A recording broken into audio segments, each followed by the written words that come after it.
د سړي دپاره کومه ښځه حلاله ده او کومه حرامه ده. نو دا بیان تر اخره پورې وګورئ، بیا به موږ وروسته دوه خبرې کوو. خدا واورئ.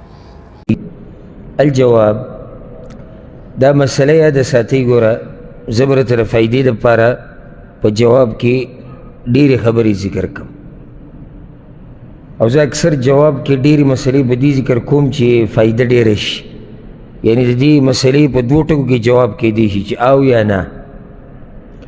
او زه یم چې موږ په دې مسله پوره پوه شو چې ولې او ولې نه. ځکه چې دا دین زموږ د ټولو دین دی.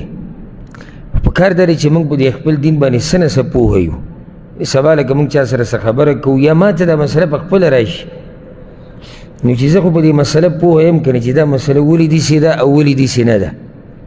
د دې لپاره زه کوشش کوم چې مسله کې د مسلې په جواب کې نورې هم فایدې بیان کړو چې هغه د دې رونو او خویندو په کار راشي.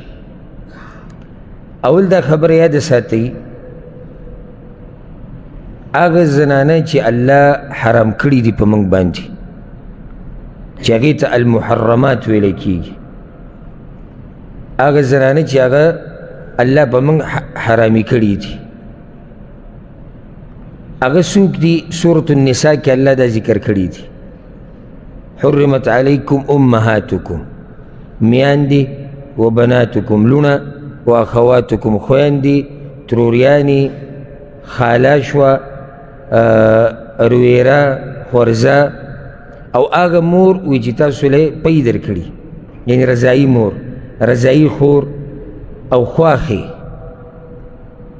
او دغه شان هغه جنۍ چې هغې ته پرکټۍ ویلی کېږي، یعنې د یو ښځې سره راغلې ده او د هغې د مور سره یو کس واده وکړو، ورسره میلاو شو، بس دا جنۍ په هغه باندې حرامه شو. دغه شان وحلائل ابنائکم، او انګیان دي، دا به موږ حرامي دي. بیا دا کمې زنانه چې الله په موږ باندې حرامي کړي دي، یا خو دا د همیشه دپاره په موږ حرامي دي، یعنی په هیڅ حال کې داسې وخت نه راځي چې دا دې زموږ دپاره حلالي شي، یا وقتي طور حرامي دي، یعنی یو وخت داسې راتلی شي چې دا زنانه چې په ما حرامه ده دا زما دپاره څه شي؟ حلاله شي. یو وخت داسې راتلی شي.